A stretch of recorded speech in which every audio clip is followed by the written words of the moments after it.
everyone, welcome to Manchester United Agenda. It's 28th of January, and we have signed not one but two players, it looks like, today, so we're shopaholics. But I am joined by two of my favourite men in the world. Let's start off with Mr. B. What have you been up to today in your Mario Kart-inspired life? The only thing I didn't do today was knock people over, mate. I had a couple of spins in the van, couple of beeping in the horn, couple of finger signals. Yeah, my normal day out there, bath time. It's just good to come over and find out that we finally signed a bloody player. Do you ever, like, sort of, when you see people, like, a zebra crossing, you know in bowling where you see two pins and they're far apart and you think they're a spare? Polite. I'm polite. I am so polite. I wave them. I bloody cheat. I flash the lights and wave them. I'm in no rush, man. My day's calm. So no, I don't look at them as bowling balls. Thank you. The bowling pins, if you get one of them really hard at the right angle, they can whiz off and hit the other one. My van's got my company stickers on it now. I can't get away with rudeness anymore, so I have to be. Anymore. Still waters run deep, isn't it? Yabba, what has been going on in your magical world today?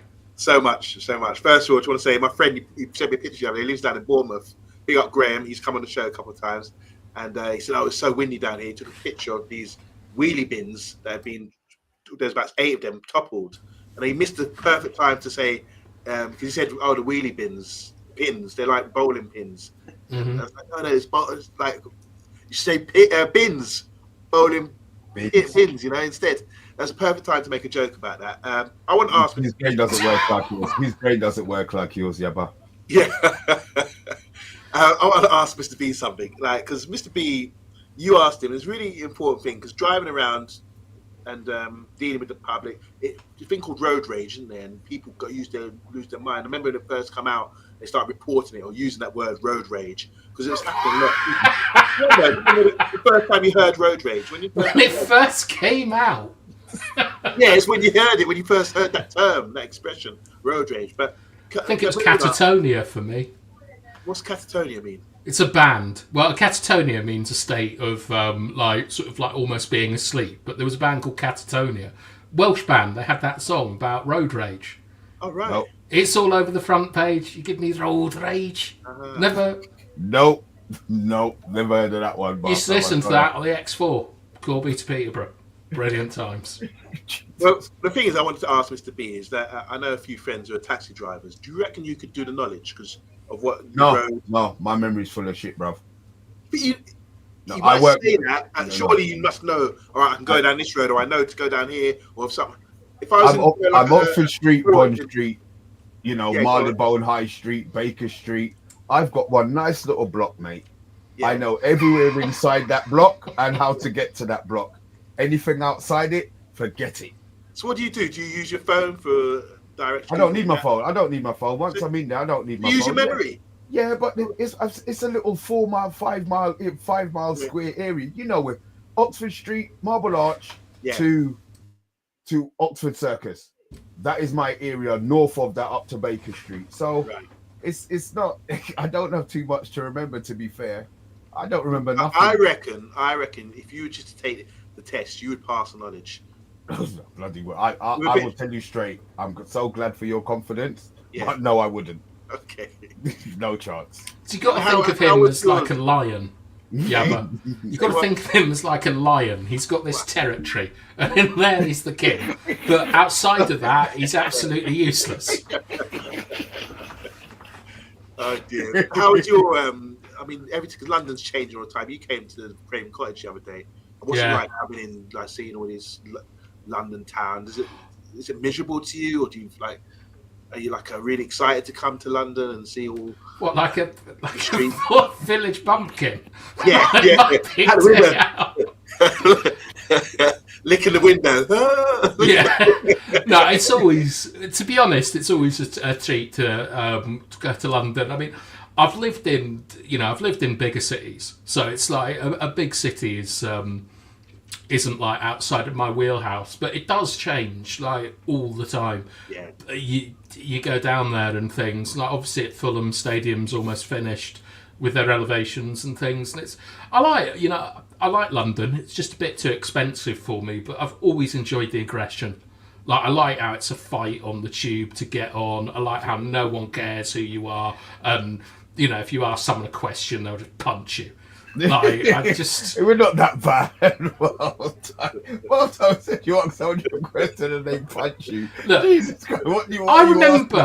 I remember I must be about 14 in London, and I asked a bloke like outside of King's Cross where something was, and he looked at me, "What do I look like, mate? Some kind of fucking information point," and walked off. And I've always remembered that. I like London. I'd still be terrified to play like regular football down there. It'll be absolutely fine. Football's football, bath time. We don't care about kicking little bald guys. You'll be all right, man. Little bald guys, yeah. Yeah, but they never like. Do you not get big fights spilling out in the? Not anymore. Sunday probably, when they come on, they're all on their powder and they're coming from their raves and they're still drunk. But Saturday, it doesn't tend to be too much argy-bargy on. Yeah, every now and then you might get something, but not really. I remember, like when I was up in Newcastle, there was a big story. It was a non-league club. I can't remember who it was, but I don't even know the full story. But basically, during a game, local gangsters drove a hearse onto the pitch with RIP of the name of someone that owed them money during the match. Like, and what? I've always, I think I've told you that in Latin America, I saw a guy, I'm fairly sure, getting kidnapped at a football match. Fuck yeah, Jesus Christ. We got it good then. Yeah, I'm telling you. Right. I didn't hang around to find out, to be honest. Yeah, I'm really not surprised. Wow. Jesus Christ. Yeah. All right. So before we get into our sort of like retail therapy, should we have a little look see just at before who's you in do, the chat? just before you do, I just want to go to this comment, and this will probably be the theme of the day. Andy Herbert said, "Big up lads, watching the film Commando of Arnold." So I would say to you, stick around. That's let off some steam, isn't it? Huh? Isn't it let off some steam? Oh, let off some steam. That's the one. Yeah. Do not disturb my friend. He's dead. Yeah, that's the one. I'm sure Anthony was watching it, just like hoping that Arnold was going commando. Is that something commandos do? Just not wear pants? Like, why? I have no idea, bro. I have no idea about that. I said I was going to kill you last. I lied, Scully. I think that Commando's got the best quotes of all Arnie's films. There's some really good ones in Commando, proper comedy stuff. All right. Well, we got Drayton Manor's finest. It's Damien Walsh. Good evening to you. We've got Bilal. Good evening to you. Apparently Bilal's dad did the Manchester knowledge. We got Steph in the house. Hello, Steph. Got Matty Bassett. I'm sure that he's drooling about transfer news. And Anthony's been having a couple of drinks, imagining how big Arnold Schwarzenegger is. Which is always nice to know. All right. So we made a couple of sightings, yeah, but we'll start off. Actually, before we do that, at the end of the show, I'm going to post a link to a video which I think all of you are really, really going to enjoy. It's absolutely magical. So stick around for that, please. And stick around. Yeah. And remind me. Right, Yabba, we pinched another player off Arsenal. Yeah, brilliant. I know all about it. Okay, so tell us about him. So, yeah, this is a young 18-year-old centre-back, stroke left-back. He's left-footed, very skillful, great on the ball, especially when you see him at academy level. I've known about him, obviously, from London, from North London, Edmonton, sort of Enfield side. My son's from around there. So my son's 22 years old. So he tells me about these boys to look out for from those ends, as they say, the ends. And yeah, he's really good player. He's 6'2", dominates at that level. What we see with new roles as a centre back, what you need to have as we see today, especially with a back three what we have, and in the modern game, you need to be able to control the ball, be good on the ball, and dictate the play. So we have a back three of Martinez, Maguire, and De Ligt. Now, if you combine the three of them, you'd have Martinez's good ball skills, have Maguire's heading ability and leadership, and the leadership of De Ligt, who's a very good leader as well. That's combined. But this player's got it all in one. I don't know, obviously, because he's so young, you still don't know about his character, his attitude, but he dominates his level football. He's got a left foot, which is really, a rare thing. I don't know what the stats are, percentage-wise, people that are left-footed or left-handed in the world, but having a left-sided player is really important in defence, because Ten Hag started like that, and I think our manager likes that too. And we stole him from Arsenal. I don't know what we're enticing these guys with, because we've already got Obi, but clearly there must be a better, quicker path for them, or some sort of path. It's Bilal's dad. Yeah, or maybe it's a bit more money. I read a funny thing the other day about Keith Gillespie. He said that when he done his move, this is back in 1995, when he done his move in exchange for Cole going to Man United from Newcastle, he went to Newcastle, didn't he? And he was on, at the time, he's only on like £250 a week. So Fergie went with him for the deal, sat down with the Newcastle guys, with Keith Gillespie there, and said to them, look, so he's on £250 a week here. He said, look, you can have Keith Gillespie, but he's on 1,200. You have to double his wages.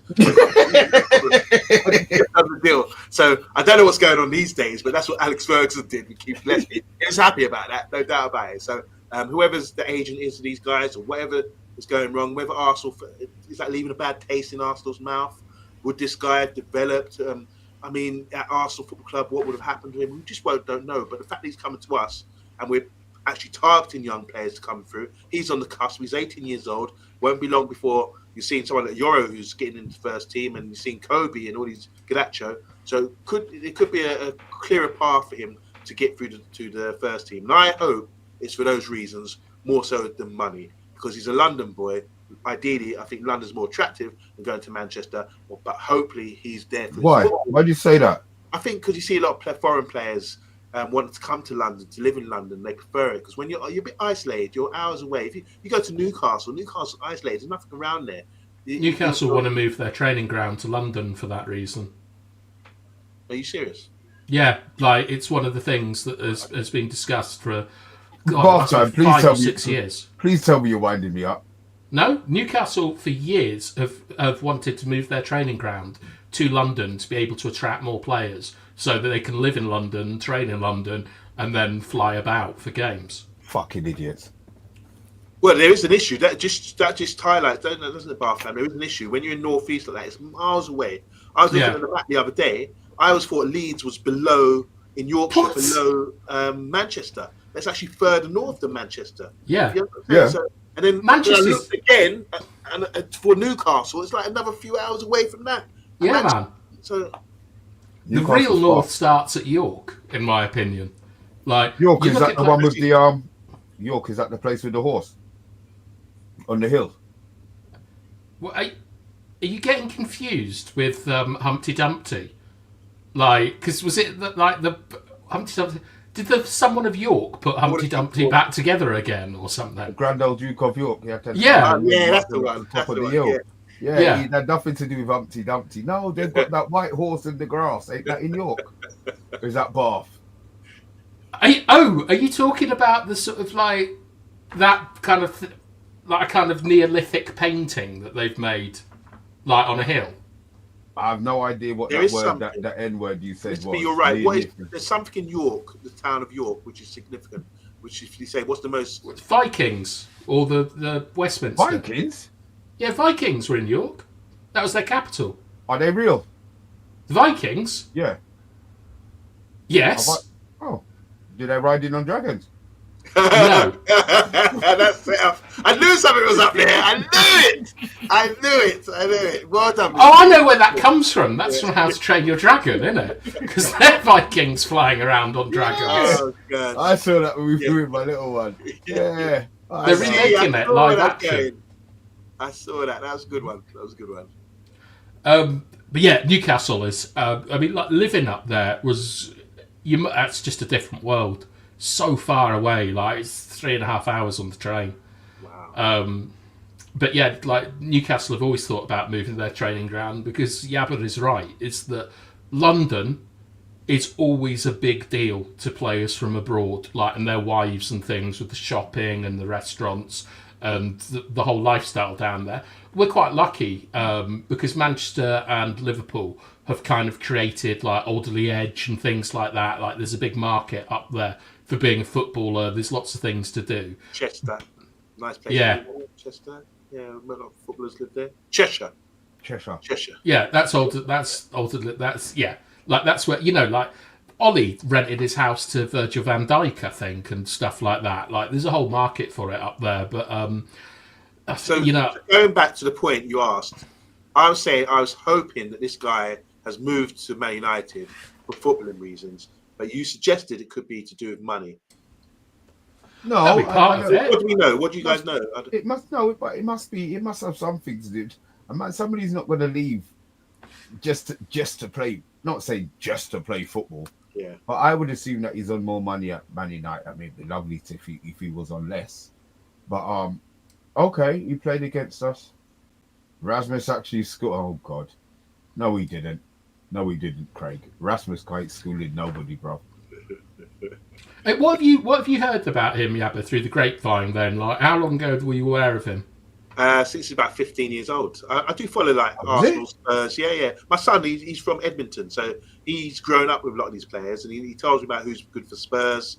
Obviously, there was a guy from our ends, Mr. B. I knew his mum, and I knew him when he was a little baby. A guy called Ramel Carter, and he was one of these internet sensations. He was playing for Spurs recently. He's just gone to sign for Hull now. He's hired to sign for Hull City, and so there's a lot of players. Like as we know, we're in London. We see a lot of players coming through. But I knew about this guy. He was like sometimes he plays in midfield, but maybe he plays a centre back, and he's dominant. He's really dominant. He runs things. But obviously, when you're big and strong at youth level, it doesn't transfer over to senior football. So obviously, with all academy players, it's the jump. It's such a huge jump from being a good player at youth level to actually sustaining that at senior level as well. I've seen it's very rare. Like we see Michael Owen always had that pace, and when he transferred it to senior level, his pace was electric. No one could live with him. He was off the mark, and same with Rooney having that ability. But it's very rare. You don't see players instantly being as impactful at senior level as they are when you see these wonder kids at youth level. Even Mason Greenwood, look at the goal record he had for the youths. He still had a little bit of, he wasn't banging goal a game as soon as he came over. The only person I've seen do that recently is Haaland, playing senior football. He's always been almost literally a goal a game, and that's something. Or Yamal, maybe. Who? Yamal. Barca. The 16-year-old, 17-year-old. But I mean, you're talking many players, Yeah, I mean, you're talking the cream of the cream, and certainly with defenders, then I could genuinely, I don't know about people like Bobby Moore, but the only defender I've seen that was under 20 that was anywhere near the top level was John Terry. Even Rio had too many ricks in his game and things, but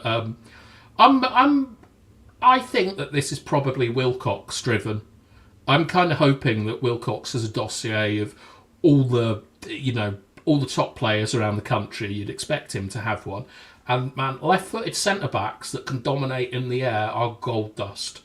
Certainly ones that can be homegrown. There's not a lot of them, and I think it's a really good and well thought out signing. Now we just have to provide him with an environment.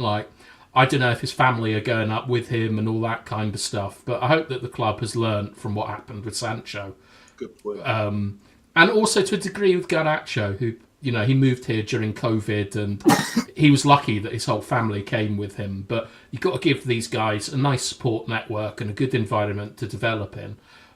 Or there's just no point in doing this, skimming the cream from Arsenal if they're not there. But I'm very, very excited. We've got Collins Ogweno, perfectly pronounced. I love Dorgu. Phil, I said, what do you know, Collins? What do you know? Look, he's new to chat. Don't put the frighteners on him straight away, Mr. B. Right, you're not a bouncer. Are these people allowed to come in? Apologies. All right, we got Vincent. I'm surprised he doesn't already. Have you been to dinner with Dorgu yet, Vincent?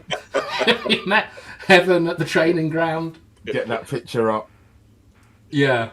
Bilal, going back to the stuff about Newcastle using their training grounds, players need to understand the culture of the city, town they play in. Do you think that it would be worth sort of like, when the senior players come in, people like Bruno, I imagine, get a crash course in the Bubsy Babes and the class of '92 and, you know, what happened in Lisbon and stuff. Do you think that, like, someone like Heaven, like, he will learn that on his own?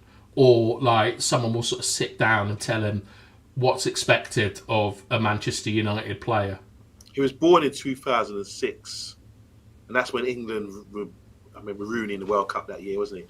I remember what I was doing watching the World Cup of that year. And when I saw this 2006, thinking, wow, that is like not so long ago. He wouldn't know. I don't think he would know too much about Manchester United history, anything like that. When you speak to a lot of young players, they don't know much about the history of football like we do. We take it for granted that we're older. We're a few generations older than these kids. So I don't think he'd be wise to certain things, but he will know for sure that Man United are one of the biggest clubs in football. And he will know that players like Ronaldo and Rooney have played for them. And these are something which is quite recent. We've had world-class players like that. So, yeah, I'm sure he's familiar with it, but not to the extent. So I think he would need a crash course on a little bit of history of the club. Yeah, I think you're right. He'll probably like associate us more with like Pogba than like Wayne Rooney or something like that. Like these modern people. Dorgu is still developing. I've got a lot of stats on Dorgu, Craig, that I think say the same thing. God, Steph, such an optimist. Has Dorgu played for Denmark? Perhaps he can unlock Hoyland. Yeah, right. Come on, Steph. Tell me, work your magic. Tell me how anybody can possibly unlock Hoyland. Do you know what the Gordian knot was? No. Yeah, sure I do. Bath time. Oh, come on! Like it's Alexander the Great. It was prophesied that who could ever untangle this knot would conquer the world. Okay. Alexander the Great just chopped it in two with a sword, and I think that is the only way you can unlock Hoyland. Like harvest his organs. Okay, this is good from Vincent. He says that every player that goes to Carrington is taught about the Bubsy Babes, but the history of the club is going to be weird because he's going to be the first player not brought around Carrington by Kath. That's sad, isn't it? She was a real link, like to so many like generations of players. And Heaven is best mates with Obi Martin. What nationality is Obi Martin again? Is he Danish? Danish. Yeah, he's Danish. Getting a couple of Danish players. He's Nigerian with heritage. He's definitely Nigerian heritage with a name like that. Yeah, but he'd have grown up in Denmark, and we've got Dorgu is Danish, I think, isn't he? Yeah. Like, and we've got Hoyland, we've got Eriksson. We're getting a sort of contingent of the Vikings of ACK lads. All right, Mr. B. Dorgu. He's signed. The price. Is he signed? Yes, it's a here we go from So, do you know what? I tell you, Yabba. What is the title of this show? What is the title of the show? I had no idea. The last time I checked, we were sure they were asking for like 40 million. I was reading earlier. They asked for 40. We were 27. He's still holding on for Kirkes as our number one target. Wow. I'm shocked. I did not know. That's a genuine reaction. You know? I know it is. It is. Sorry, Mr. B. Tell us. How much do you think the price is, Yabba? Well, what I read this morning is that we were at 27 and they were at least Lecce. We're holding out for 40. So I thought that story's going to drag on a few days because they're going to close the gap or meet the right price. But I want to know from Mr. B, when did it go down? How much did they end up paying?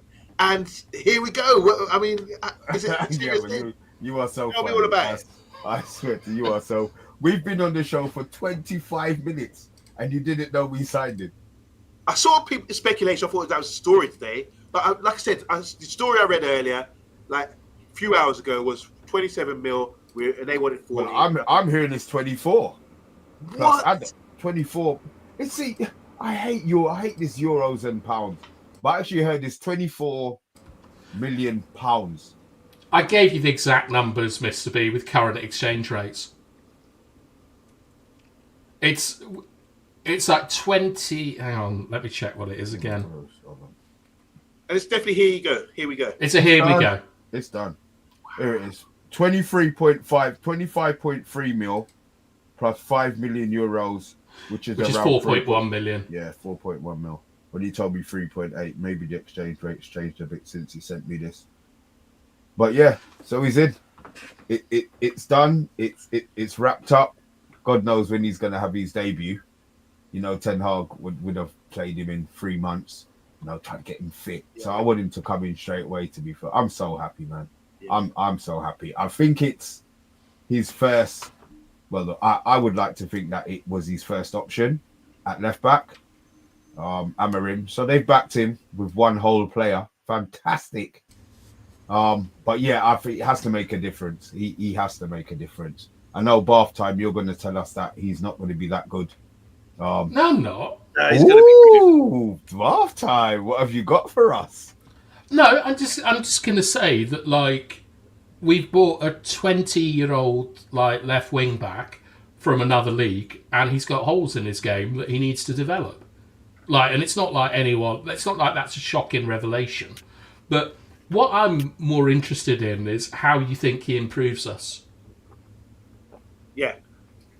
Are you asking? Yeah. Oh, well, for one, he's a physical athlete. You can see. I haven't done the data, but I've done the eye test on him. I've been really looking at him lately. I think he's a really strong runner with the ball going forwards. You can see him driving forward. He's got a bit of trickery with him. He's predominantly left-footed. He hardly uses his right, but he's a strong guy, and the presence alone will give us some sort of. When you see the lineup, and you see little Garnacho, little Kobe, and you see his pure chest and strength of this guy from Denmark, who's is really good athlete. I've seen him. He intercepts the ball pretty well. A bit wild though. I've noticed he could be a bit wild with the tackle, but I can go with that. That's something he can learn. I think he's ambitious as well to be getting a move like this. He's obviously impressing out there. There's a lot of people been talking about him for a long time now, since he's been playing for Denmark, and it's a great opportunity for him. So based on the athleticism and his dribbling ability, and to be able to drive forward, I think he's going to excite us and give us something a little bit different, because we've been asking, when we look at our positions of full wing backs or the wide players, we've been playing Dalot predominantly and Maz, and they haven't really had that ability going forward. He gives us something different, where I think he's got the legs to do it. I think he's got the drive to give us something different, as in with our link-up play. Premiership won't be familiar with him, and I think he's going to give us the development what we needed from having a good stability at the back to transforming that into playing in the final third and getting crosses in and link up playing even better. This guy will give us something extra. So I'm really excited to see him, but also I'm a realist and I want to see what Bath Time's got regarding data, which is going to highlight his weaknesses. Well, I mean, the first thing that you've said that really worries me is that you could be describing Højlund off that physical running Denmark. Let's just do some comments before we get to you, Mr. B. Double A says he may bring back that balance defensively. Steph has echoed that, saying he's got to give us a better balance. And Subvid said, is he a first team player? He bloody better be for £30 million. Right, Mr. B, what if you're managing Manchester United? You're using 3 at the back system. You've got a left wing back. What are you expecting from them? Like, how are they going to improve the team? I just want the left foot delivery. I don't want the cutback. I'm sick of that chopping and cutting back in and waiting for the team to set. Now I'm hoping with the left foot. obviously that he's going to be able to get the balls in with his pace and power. I'm expecting him to at least get to the byline. And I expect him to be able to support the fact that he's predominantly left-footed. I don't have a problem with, but he's played in a lot of different positions. So I'm hoping that part of it, he understands various parts of the pitch or maybe what he's supposed to be doing. And the fact that he's young, man, these players are like sponges. So as long as he's willing to learn, what are you laughing at? Our players are not like sponges; they're like rocks. The new ones, these new younger players are like sponges. So I'm hoping that he'll just take in what Amorim wants. The fact that he's you're an idiot, bastard. I've got lots of jokes about custard in my head at the moment. Yeah, and look, Luke Shaw, yeah. And even that, you talk about custard, he's going to be keeping Luke Shaw out of it. So hopefully he comes in. I want him to hit the ground running. Just hit the ground running, man. And, you know, us as a fan base, he's 20 years old. We need to take our time. There's going to be games where, you know, he's going to drop off. But I don't expect him to be, in a year's time, us to be moaning how we're moaning about Rasmus. I expect him to have stepped up his game a little bit more. So we'll see, man. We'll see. But I'm happy. I'm glad he's got his first one in. Just before we get to some of the stats, there was something there I found very interesting, is that you were saying crossing from the touchline. Do you think that that's better than crossing from deeper? And do you think that... No, but those are the two options we now have. Because he's left-footed, those are the options. That's the left foot crossing is what we've got. It's not going to be a Dallo coming back inside and then waiting for everybody. You know, the team has to wait, or the team's... So, no, I'm glad he's left-footed. And I said, I'm looking forward to seeing him play. Yeah, I think it's going to be interesting. Shout out to Elite Baller. And for some reason, I don't know what Steph is on about here. SpongeBob SquarePants. You said sponge. Soak up like a sponge. Is that what it is? This is like sort of Tourette's or something. Steph, she has to complete. Anyway, right. I've got some stuff on Dorgu. I haven't actually looked at it yet, so we can do that. I said Dorgu then, but it's Dorgu. Okay, because I've been struggling with his name for a while. Yeah, no, you've got me calling him Drogo, which is sounds like Drogo is Drogo Baggins is obviously Frodo Baggins' father, as we all know. Right, these are his build-up stats. So this is how he affects us in build-up. You can straight away see that he's carrying the ball like large distances, which I think is good. Right, yeah. So he's not really involved in the press. He's not playing through balls. He's not really switching the ball, but he's getting the ball and he's running. So straight away, that is going to give us a lot of drive on the left-hand side. Like, that is going to be penetration. Is going to come, you would assume, from compacting play on the right, switching it to him, and he's going to drive up the pitch. That would be my reading from those stats there. Do you see anything else, Yabba? I don't. I'm just looking at it. So the large one is carries and final third. But the other one, which is quite big, progression, carries, defence, does it say? Progressive carry distance. Progressive carry defence. I'm just looking at the other turnovers. Yeah, I think this is all data. It's hard to assess, but I think it is a data-driven game, isn't it? And you can indicate what players are suitable for us based on data. And I'm sure we've been doing that. So if he's ticked the boxes, I want to know what we're looking for, because we got Ugarte based on his interceptions. I think that was obvious. That was outstanding for him. So I'm interested to see with your presentation, what is it? Is it the drive? This is penetration. The penetration, that would be the key thing. Yeah. So this is like so carries. You know, like they're different to dribbles. Like a dribble, if you want to get really technical, is a duel that is designed to create space for other players. A carry is where you eat up the distance in front of you. Carries are normally they're most effective in transition. Our team has gone from being a pretty good transition team under Ollie and Ten Hag to one of the worst in Europe this season because of how deep the fullbacks are. So what we get here is that Dorgu is going to get the ball in the build-up and he's going to run. And he's going to run into the final third. And so that is the kind of entry that we're getting into dangerous areas. So that's quite exciting because we don't see a lot of carries in our team. True. Certainly not out in the wide areas. Yeah. Like you don't see Delo carrying the ball 30 yards. You don't see Maz doing it. So this kind of penetration is going to be really exciting, I think. That was like, the point though, because when we was looking at when Ahmad was playing, he was the only other guy who's been playing in his role. It's only been Maz, Delo, and Ahmad and Anthony.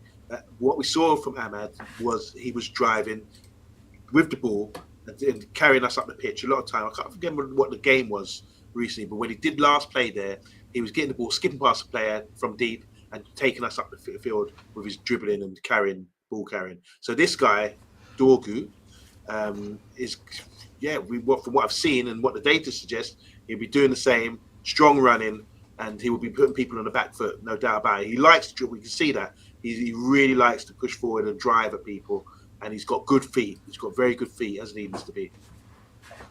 Little chops. He's got little chops, isn't he? He's like chop.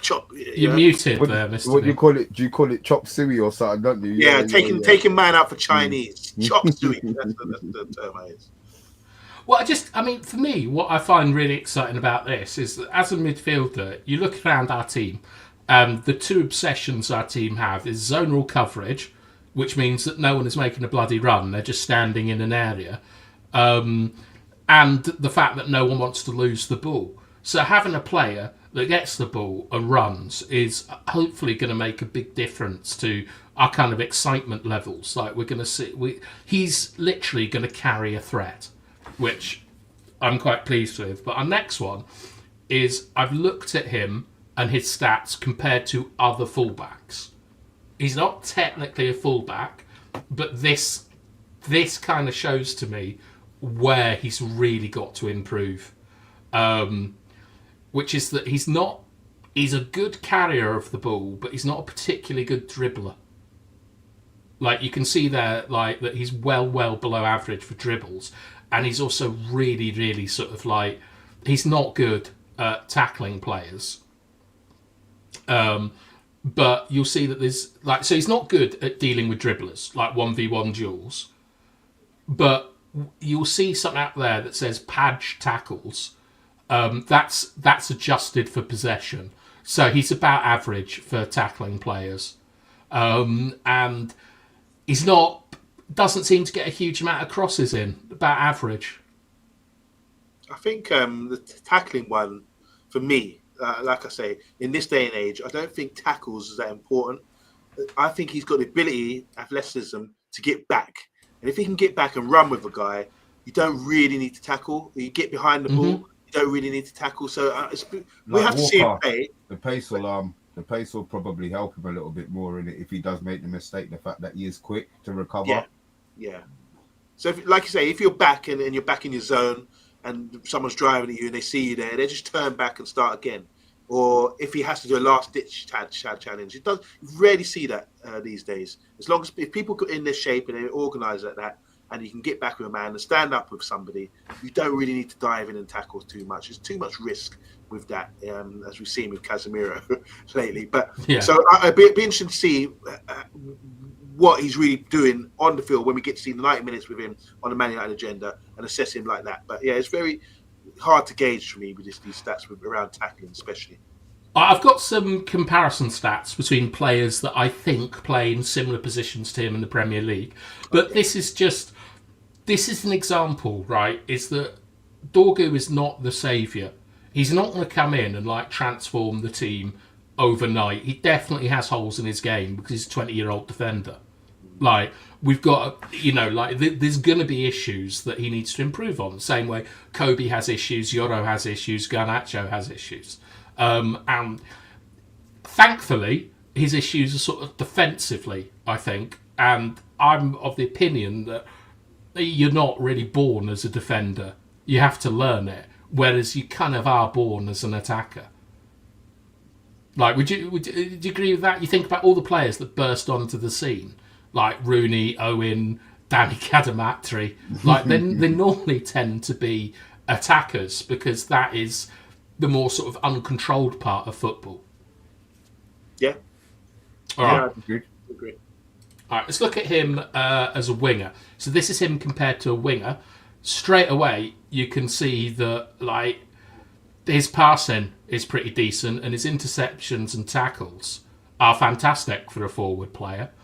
But that attacking output isn't up there with a sort of a traditional winger. But I think it's interesting to compare the two. For a defender, his tackles are low when you compare him to a normal defender. But when you compare him to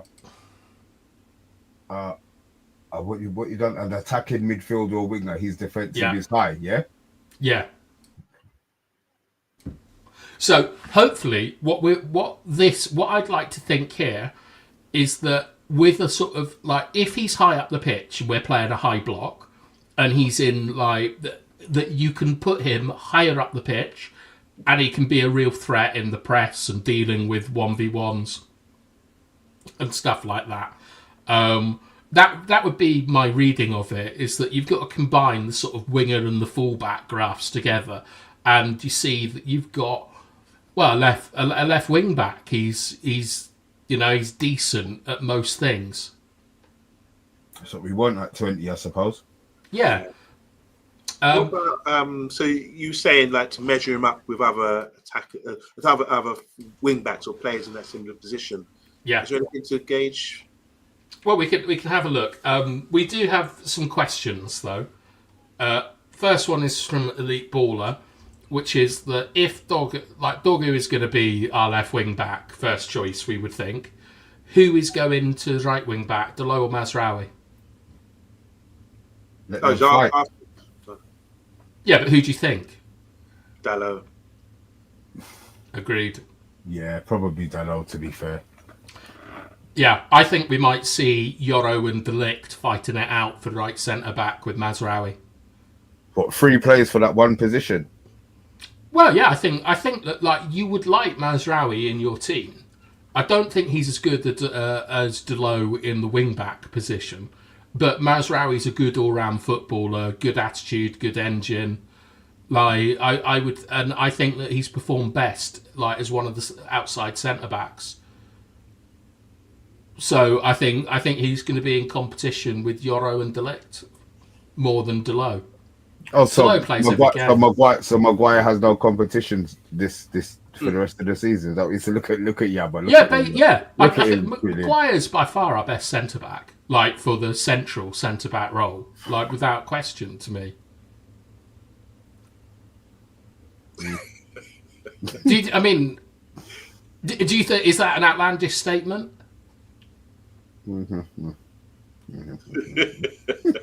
Look, don't give me this baby talk. I'm not having a go. I'm just not. He's played. I want it to be deleted. It. So, it's just opinions.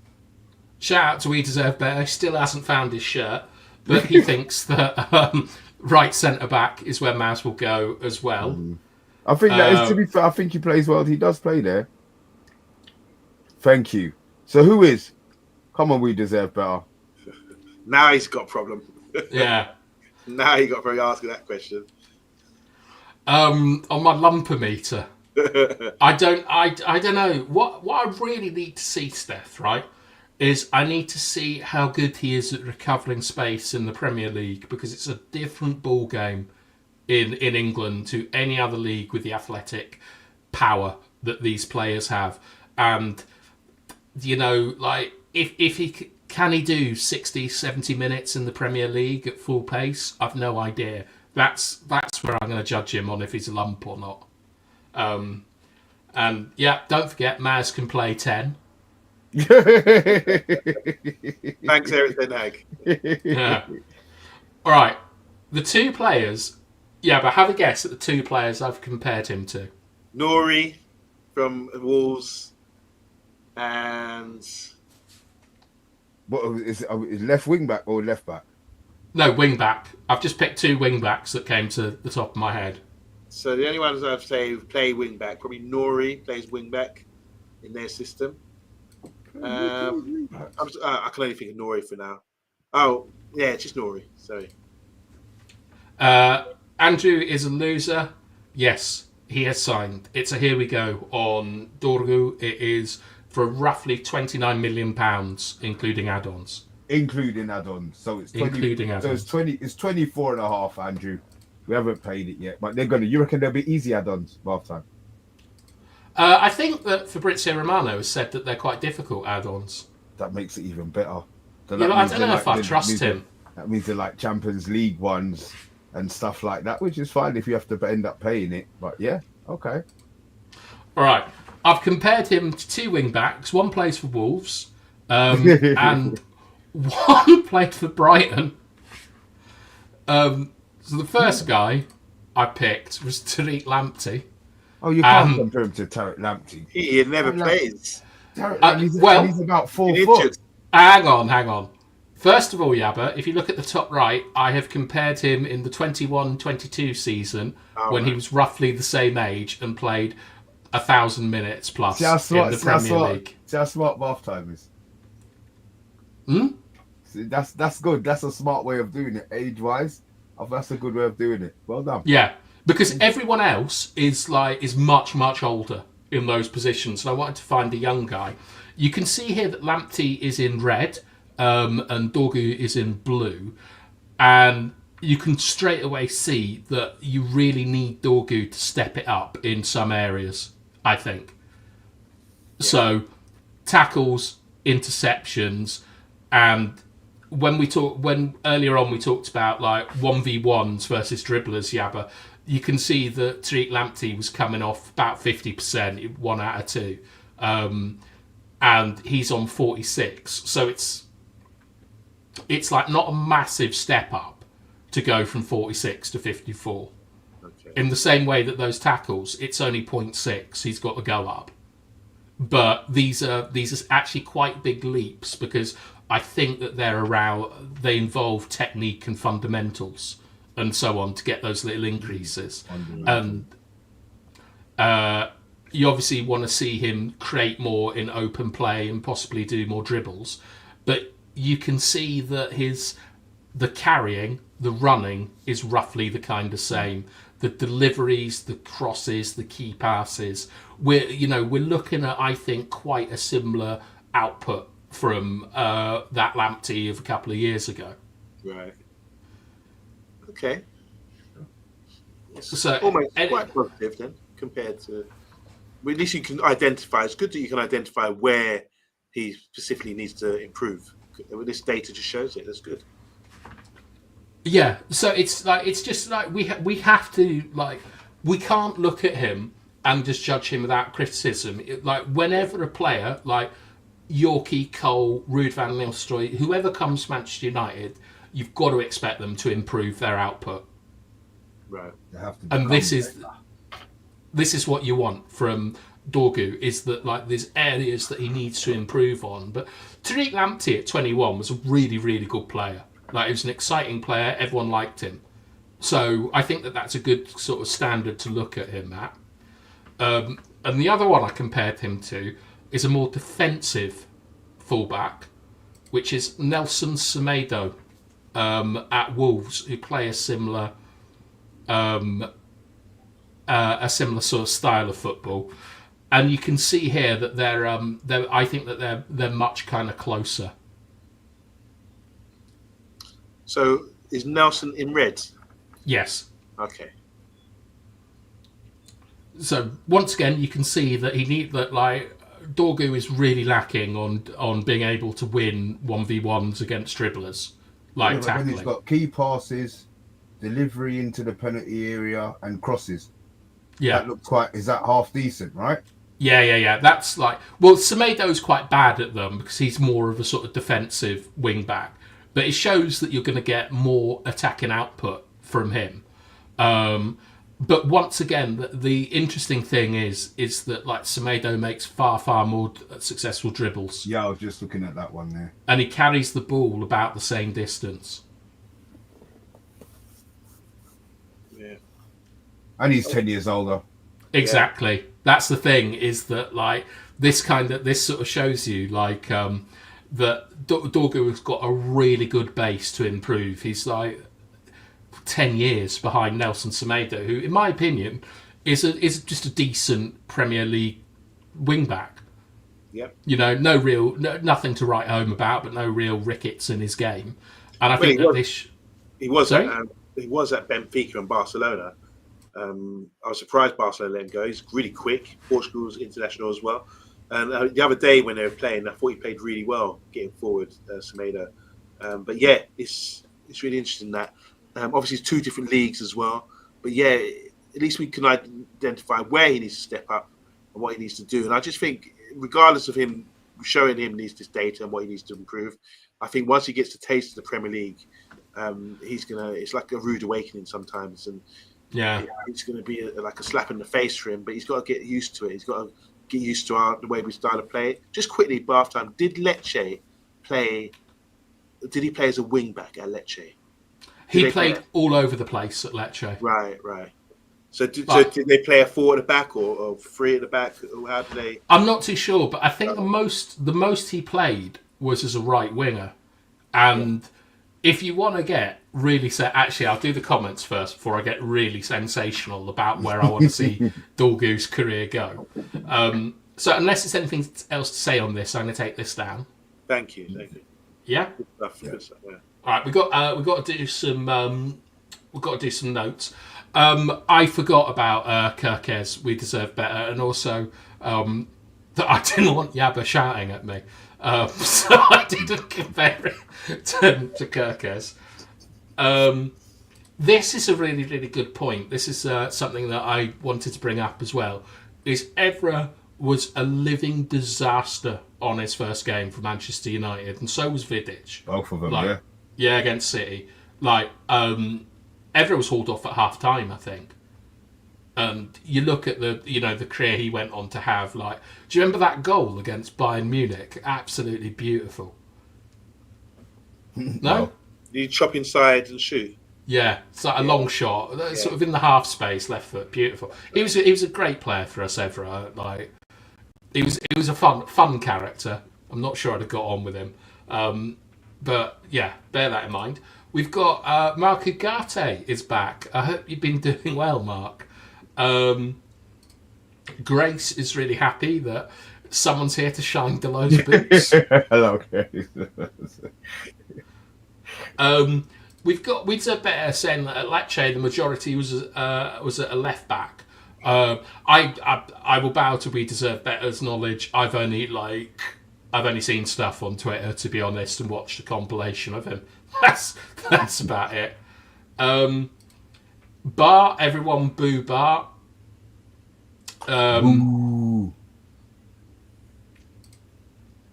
And okay, the game we lost, and he said he never scored it. The bus babe scored it. Maybe he means Bubsy Babes. I'm not sure. Yeah, shut up, Bar. I agree. Right. What I was going to say, Yabba, is because he's played a bit at right wing back, one of my favourite players, as you know, is Gareth Bale. And Gareth Bale started as a left back. He then went to a left wing back, and he ended up as a world-class right winger. I would love it. I would bloody love it if Dorgu went down that development path. And I genuinely think that we should consider it for him. But just there was a guy that we were looking at from Fenerbahce, Turkish international, who's right-footed. He used to play left-back for Turkey and for Fenerbahce, and he got signed by Brighton. We looked at him, didn't we, Mr. B? We looked at this guy, I forget his name now, bearded guy. Is it Kodologlu or something? Yeah, that's the one. And when we were doing the check for him, we were doing a lot of research, he played a lot of times as a forward or inside forward in those positions as well. So just compare someone like Gareth Bale, who was just electric when he was given those positions, to these other guys, I don't think we haven't seen enough yet. That's a bit of a reach. I know. No disrespect, yeah. Just don't think it's a bit of a reach, but I would love it, no doubt about it, if he was able to do that. And I've looked at it and I've seen him in those positions, and I think the reason why he plays there, because he's big and strong, he can beat a man. He's got the ability to beat a man with his dribbling and drive and his strength to get past the player with his little drop of shoulder and touch. You know, he's got good tight control. So I imagine he can be effective in those areas. And then I've seen him in half space positions as well for Lecce from the left, playing as left back or a left wing back, getting into positions, and then he cuts it into his right foot. So he chops from his left onto his right foot, and then it's over because he either runs into traffic or he can't do anything with his right foot. So doing it from the right would be easy for him because obviously he can cut in onto his left and get shot off as they usually do, like in that Saka kind of role, you know. So he does need to improve his right foot. If he's going to chop someone or cut inside with his good dribble that he has, he needs to be able to sort of do something off, release the ball, pass it off, set someone up, play a 1-2, add a little something to his game in the final third, because I think we will be excited by his ability, and the fans will get off their feet when they see him going forward. It become like a bit of a comedy, not comedy, but like people will be excited to see what he does. And it'll give him a lot of inspiration when he hears a crowd, the Lecce crowd. I don't know, is it 15,000 they have there compared to 70? They are Italian. They are crazy. What do you mean by that? Italian football fans are absolutely insane, Yappa. I thought they were just clap, clap, clap, clap, clap. No, that's Spanish. In Italy, they're having a riot during a match and stuff. It's great fun. But I agree with you. I think the stadium is gonna roar when he does his first drive up the pitch. Yeah. It's gonna be so exciting to see. And I really, really hope that we've got a player that we can actually transition into a right winger at some stage, because if you can score goals, just get them as near the goal as possible. And if he's got that technique, he can beat a man, he can strike the ball cleanly. I see no reason why, as time goes on, he might be moved further up the pitch. Who knows? We might get Anthony playing as left wing back, talking as a right winger. But yeah, we got Andrew. Can I ask? Sorry, go ahead. Well, we got Andrew doing his normal bollocks, where he wants everyone on record. He's going to notarise it and save it and things. Hit, miss, in between. He hasn't played. He hasn't kicked a ball for us. He hasn't even put the shirt on yet. I'm not commenting. I'll wait. Yeah, I think my response to Andrew would be this.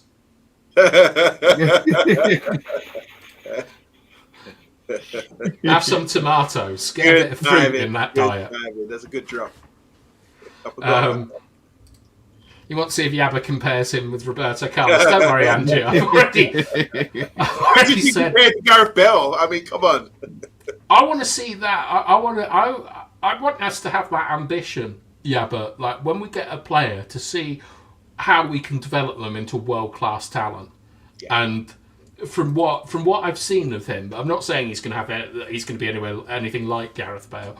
I would like us to be looking at our players and kind of encouraging them to make those kind of transformations. Because Rashford never made it. He never built his body up. He never worked on himself to be a cut-in and shoot merchant, the way that Ronaldo and Bale did. Sort of minimising their game to maximise it. And I want that kind of culture back at Manchester United, this drive to improve. You know how crazy I went when Xerxes said, lads, don't expect a lot of goals out of me. I want Dorgu coming in saying I see myself as one of the top talents in Europe, and eventually I want to play in attacking positions and show everyone how good I am. But for now, I've got to learn the game. That's what I want. Right. Look at this. I'm a hypocrite myself, but asks everyone for an opinion and then says I'm on the fence. Widzer Bear says he has the physicality to succeed. Let's just wait and see. He's 20 years old. Yeah, it's his physicality, I think, that excites me the most, Mr. B. Who, We Deserve Better or Dorgu? Well, both of them, to be honest. Imagine being bookended by them, like Ebony and Ivory. You know what? Because I've been on my phone a lot lately. Going back to We Deserve Better, you are cut. You're shredded, as they say in the bodybuilding world. I used to be a bit of a bodybuilder myself, but you're looking shredded, bro. You must be training hard, so respect to you. Yeah, discipline, Yabba. Yeah. It's like not eating, watching the carbs, working out every day. It's important. All right, we're coming to the end of the show. I did promise that I had a little surprise at the end. Maybe this is basically just for me that I think is really cool. But I put a link in chat to a little Manchester United channel that actually that's quite patronising, to a Manchester United channel that has about 2,500 subscribers. And what they have done is they have gone and dug a big well in Ghana and supplied water to a village and improved the quality of life around there. And I just think it's a wonderful story that Manchester United supporters group have come together to improve their community. Because, as I said last night, a football club should serve the local community above all. And I think it's wonderful that people are taking this kind of philosophy from Manchester United and improving like villages around themselves in Ghana. And I'd love for you lot to go and like express your support for your fellow Reds worldwide. I just think it's marvellous and heartwarming. So the Manchester United Supporters Club in Ghana have built a well for a town or a village or something. Yeah, like it's a borehole. A borehole. Yeah, which is what we're often called. But yeah, they've gone and like supplied water to a township in the sort of the spirit of Manchester United, and I think it is absolutely lovely. So I'd love all of you to go and comment on that video. Maybe drop them a subscribe because we need more of that in the world. Yeah, that's a nice touch, really nice touch there. All right. I mean, when you look at it, it's like, I don't know how good it is, but we turn on our tap and we just think the water's always there, you know. But have you seen the pipes? I don't drink tap water anymore. I haven't drank tap water for years. So when you hear about these guys digging a well and having fresh water, it's a beautiful thing. I've got a friend, a colleague who comes from Afghanistan, and they drink water straight from the waterfall, from the river, fresh water like that, spring water coming down and straight. But yeah, it's these essential things: a roof and clothing and water and food. You know, simple life, but yeah, big up to the guys in Ghana building that well. That's a lovely touch. Yeah, we're probably not going to do anything similar, are we? But what could we do? Guys? Any suggestions what we could do for our community? No suggestions, please. Yeah, no suggestions. Yeah. But what we could do is we could be back sort of 10ish tomorrow night after the Champions League games. After the Champions League, yeah. It's all to play for, isn't it, tomorrow? Imagine having 18 games to watch. I want to choose one game just so that I can try and enjoy the one. Because once you start skipping through, you've missed a goal in that one. Yeah. You know, if I want to see the goal, so I'm probably going to watch the Man City game, hoping that they go out. They're playing. Hate along. Yeah, of course, yeah. Circa, they playing Bruges. Bruges. Is that a good game? I mean, is it worth watching that? It's more of a pressure game, isn't it? I don't know who else is playing. Celtic Villa, I think, might be a good one. I don't know who I'm going to watch. I think Ali McCoist is doing some sort of show where he's going to be like doing the highlights from all 18 games. Oh, Jesus. And I wonder if I'll just end up watching that and just seeing just a goal every 10 seconds or something. Can I ask you guys, because I've heard people, we always discuss football, but someone I know was really going in on Ali McCoist the other day, sort of saying he's biased, and I think it was the game, last week's Champions League game. Because I don't know if you watched it, but he was trying to say that Ali McCoist was boosting up Grealish when he came on the pitch, but not because he's British as well, whatever. He likes him, probably likes Grealish, but wasn't saying the same thing about the attacking wide players of PSG G,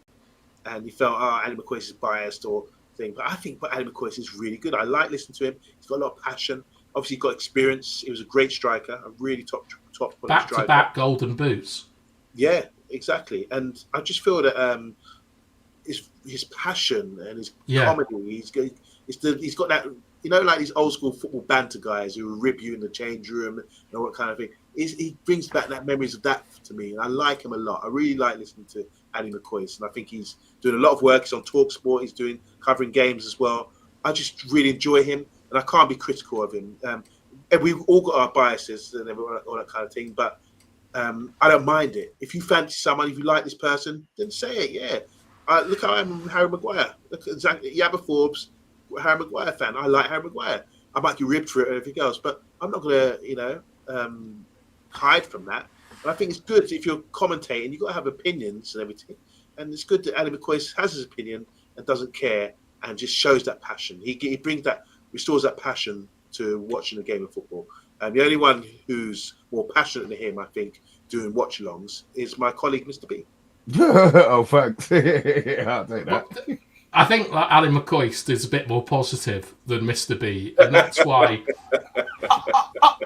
I was really positive yesterday. I thought I was positive on the show yesterday. Last couple of shows, I've been really positive half time. Like, you used to get featured on, do you know them videos where they show, fan reactions and you, rip your curtains down in one of them or something? Yeah, see, I've calmed down a lot. I'm not that guy anymore. I'm not that guy anymore. You haven't got any expectations anymore. That's why. Yeah, get lost. Well, I agree with you, but I really like Ali McCoist because I think that his love of football, is always on show. It's like he always sort of brings more kind of attention to the sort of positivity and things like that. And he's a proper football man. And I think it's something we need more. I could listen to McCoist all day, but you get someone like Danny Murphy, who is just I hate Danny Murphy. Yeah. If depression was a person, it would be Danny Murphy, just sitting there like a big boiled potato, saying how shit everything is. I'm not a fan of Troy Deeney either. I listen to him sometimes. I think he's a clown. Him. Yeah, I respect him because he's been in the game, but I think he thinks he's some sort of old school hard man, or he's because he went jail and came out of jail. I think I think he's got that kind of he will say whatever he wants to say type thing, and he doesn't give a. Yeah, I'm not a Troy Deeney fan. I saw a podcast with him where he talks about... Are you going to say, right, because I was going to say the same thing about Is this about the goalkeeper? Where it was him and another guy interviewing. Yeah. And it was all about him. He was supposed to be interviewing someone, and it was all... Troy Deeney was just talking the majority of the time. Yeah, well, the one I saw is that he said he was 16, and, he just broke a goalkeeper's legs, sort of for the fun of it, and... He also said something once about how he could do some things better than Harry Kane and should have been in the England squad. And I just think I agree with Yabba that he's trying to put on this sort of persona or something and make out he's like a Duncan Ferguson or someone like that. And Duncan Ferguson has sort of turned into, I don't know, all he cares about is his racing pigeons, and he's like that sort of retired psycho in a film that will come out, of retirement to go and save, Lee Carsley. But I don't like Troy Deeney. I don't like what he said about Arsenal, about not having any cojones. I think that's just performative stuff. I don't like what he said about Fred. I don't think he's a particularly nice person, to be honest, and shouldn't really be given a platform. Definitely because of how he glorified breaking a 16-year-old's leg. That's completely unacceptable to me. Scott Brown did the same in Scotland, but he didn't go on a podcast and start talking about it. I'm not a fan. I think he just kids on, and he's everything wrong with the game, to be honest. Here's one for you. I just want to touch on this because it might be a bit controversial, but Joey Barton, he talks a lot of football. He's got his own podcast. Match fixer. He's a proper twat. He's a proper completely. I think some of his takes I have to agree with. taking away what I personally think about him. Some of his takes are okay on certain things in football. I think, okay, I can understand where you're coming from. But do you think it's more ego-based? Do you think he is that hard man guy, or do you think he's taking it on like a persona now that I'm going to be Joey Barton, the hard man who's going to put fags out on your when face? he punches his wife. Or do you think it's a gimmick? Is that a gimmick, do you reckon? I have no time of day for anything that Joe Barton does. Nice. Joey Barton says. I don't give a shit. Okay. Well, just shout out to Stephanie for an Iliad-based joke. Helena Troy. I would not have fucking got that, I tell you. I would have got that either, over my head. Sorry. No, well, because most people think Helen Dini, but I understand that she's got it slightly wrong. But I see where she's going from. It was a Trojan horse of a joke. She's so funny. I mean, I can't stand Joey Barton because I am of the opinion that he completely threw that QPR game. Yeah. So leaves us the fucking league. Yeah. Agreed. Senseless twat. And yes, we deserve better. You'll be delighted to know that we all discussed Heaven earlier on. But that was at the start of the show. But but I think that what's happened is that with podcast and social media is that it's given these idiots a sort of position to run around LARPing as things that they're not. And Joey Barton kind of wants to be this sort of philosopher warrior or something like that. And I'm deeply disappointed with how Matt Letizia has turned out. For example, you're probably a fan of his clap. I am a fan of it. I love Matt. How did we guess? Did we guess? But with Matt Letizia, he's just talking nonsense. Joey Barton is glorifying the parts of the game that I don't think should be glorified, putting cigars out in people's eyes, and I just can't stand him, and I hate that we give a platform to people that I think bring in values and that are not what we want in football. We don't give him a platform. He's got his own platform, which is on YouTube. It's what it is, isn't it? Yeah, but that's everyone now can have a platform and can say stuff. That's my point. It's just he'll have followers because there's ignorant people out there. You know what I mean? His views, some people will agree with bath time, and that's just life, I suppose. Yeah, but I also the issue I have with it, Mr. B, is that people like this, they sort of Yabba said earlier on, I don't agree with everything he says, but some of the things make sense. It's that I think that these grifters package all of these things together and have one good point that no one with any common sense wouldn't agree with. Yeah. And that is kind of a Trojan horse. It's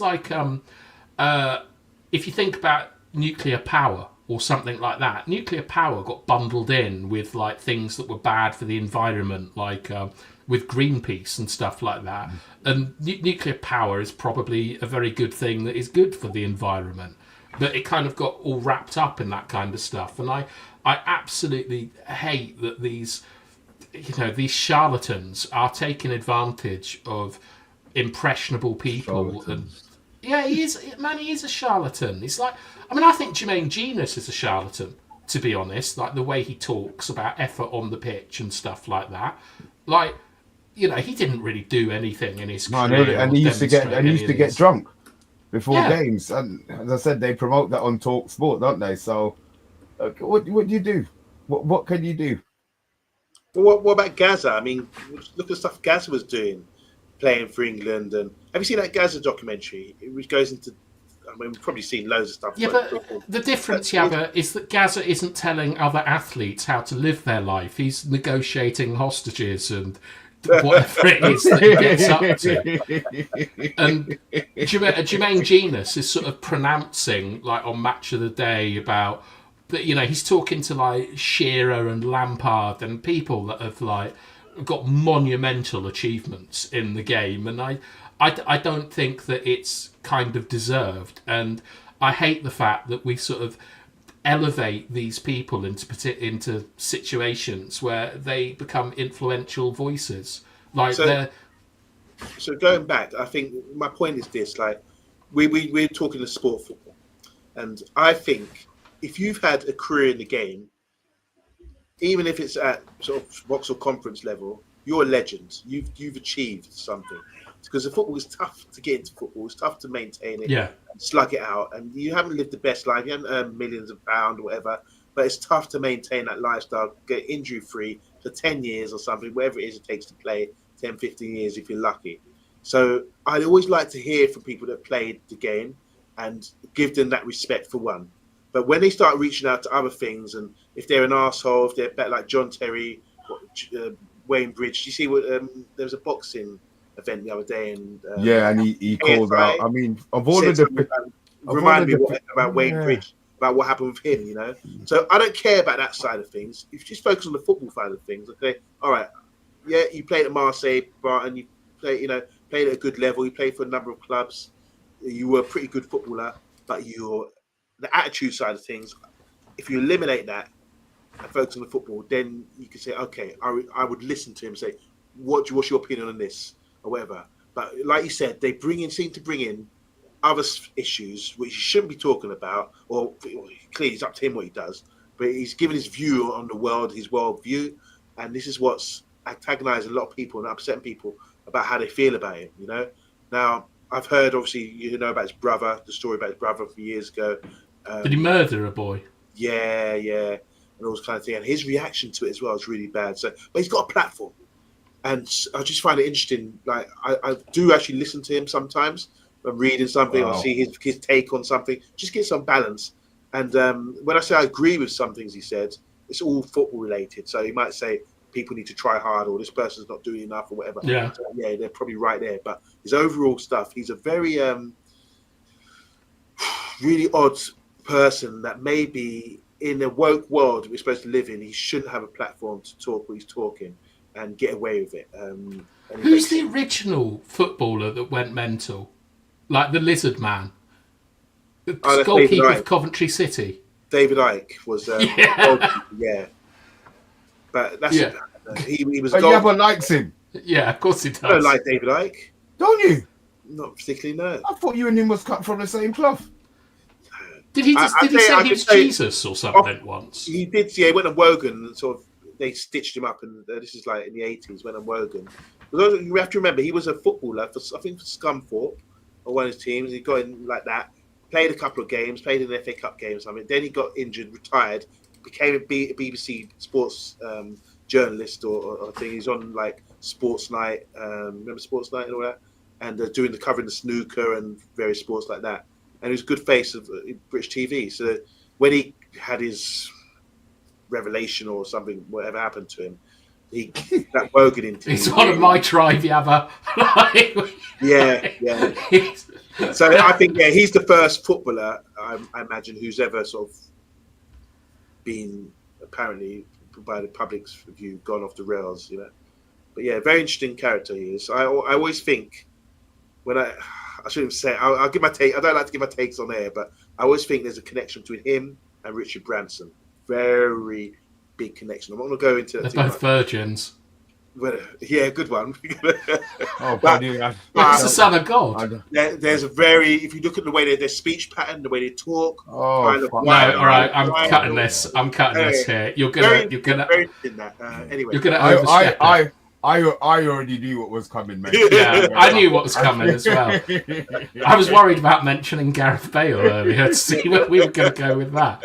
And sorry, the last one for me, Matt Letizia. I like him as a great player, really great player. And I just think everyone's got their own takes on things and everything. And it's good to get a balanced view from people, even if you dislike them. We got Thabo Nutili in the house. It is official. It is a here we go for £29 million. And we're all very, very excited about it.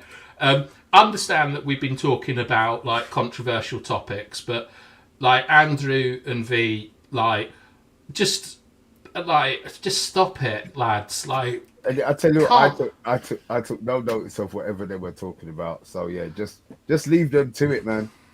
They'll just don't speak to each other. Like if you just get your WhatsApp numbers, you'll be all right. Yeah.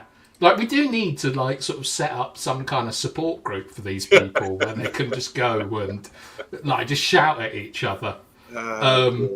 Because, like, I mean, like, look, Steph has completely changed the modding game. Modding used to be about, like, making sure that people weren't saying disgraceful things. Now it's about just liking and subscribing. Yeah. And isn't that interesting that is what Steph has done to YouTube? It's such an amazing effect she's had. All right, we're going to end it there. Shout out to Beefy Mario. Not a fun. He would, because Mr. B would say, "Yeah, we're playing Sundays," and they actually play Saturdays. Take his subs, yeah. Oh Jesus! Meet me at the train station. Oh. You could pop him in goal.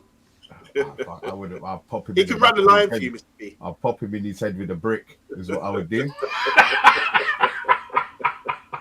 Oh, that is awful. All right, this is the Manchester United agenda. We have. Sorry, wait. You mentioned one signing. You said there's 3. I did. Yeah, But we spoke about Heaven. We spoke about Dorgu. Matty said 3. And who's the other signing? I have no, unless Matty's still in the chat. I have no idea who the third signing is because I didn't see anything.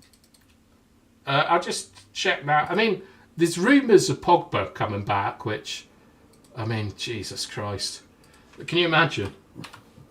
I'll save that for Friday. Honestly, I'm checking now. There doesn't. I mean, we're in contact with Chelsea for Nkunku. The Garnacho deal is slowing down. He's staying. Maybe. I don't know. I think we'll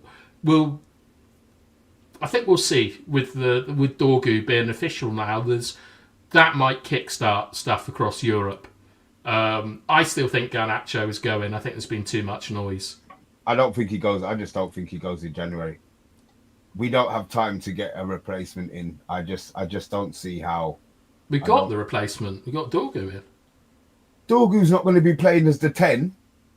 No, but like Garnacho was, I saw Garnacho essentially playing as a wing back for a lot of the stuff. Man, he's been playing Garnacho as a 10, bro. Let's not get into it. He might have ended up out there because he's a dumbass and doesn't. I can tell you straight away, Mr. B, that they definitely spent the week training with the idea of an attacking left back in mind after what I saw against Fulham.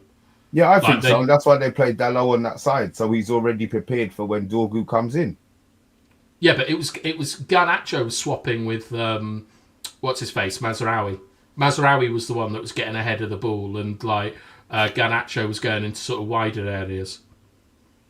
Like I think like I mean I don't know. I think we're in for a bit of chaos like this week. Like surely something's got to happen about Rashford now. I just think that pussy hole's going to stay at the club. I really do. Doing what? The same thing he's doing, turning up every Saturday and sitting in his box, sitting in the club box and getting fucking abuse from the fans, yeah, for not playing. You know, I'm done with that arsehole, man. I'm done with that arsehole, man. You like getting that little jab in, Yabba, don't you? That I sat in the box. It's funny, yeah. Anyone who watched the show, it was hilarious, but why is that so funny? Do you know what? Because a number of things. There's people like we know you. Yeah. People in the comments don't know you, but we know you, and that's why it's funny to us because you always because the way you speak good English, people always think, "Oh, you posh twat," and so when you back it up by saying you went to Fulham and sat in the box, you want to sit with all the common man. You want to sit with the common man. Absolutely not. That's where jokes can roll. You know. And what made it worse is you said, "Oh, I was so cold." So you were cold walking from the box after you've been in there for 2 hours with your, nice and heated. Oh, I tell you, half time. It was freezing, Mr. B. I had to go back in the box. The box was cold. Yeah. Well, you're watching it in the box, but you have a little wander around the stadium, see what's going on. I've always got a penchant for trying to get into places that I shouldn't be. So when I go to Fulham, I always see, if I can get into the cottage, which has never happened, but it won't stop me trying. There were loads of fun people there. There was Giovanni Infantino, the head of UEFA. What the hell was he doing there? I don't know. I thought he was at the not the coronation. What's that? The inauguration? Yeah, the inauguration of like Donald Trump. I saw him there. Yeah, wow. And then he turns up at Fulham, like you know, could have got him on the guest.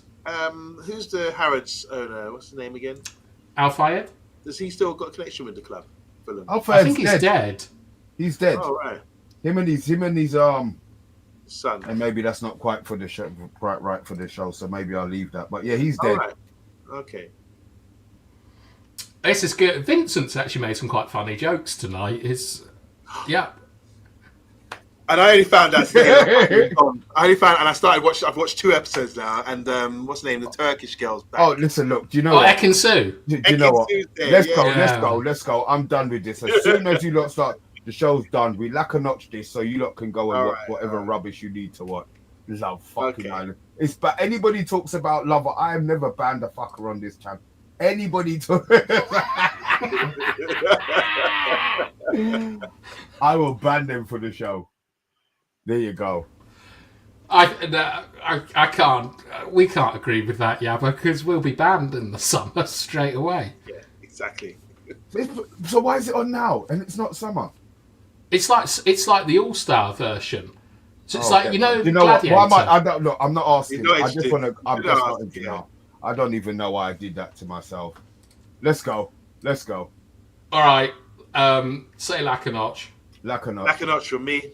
Lack a notch.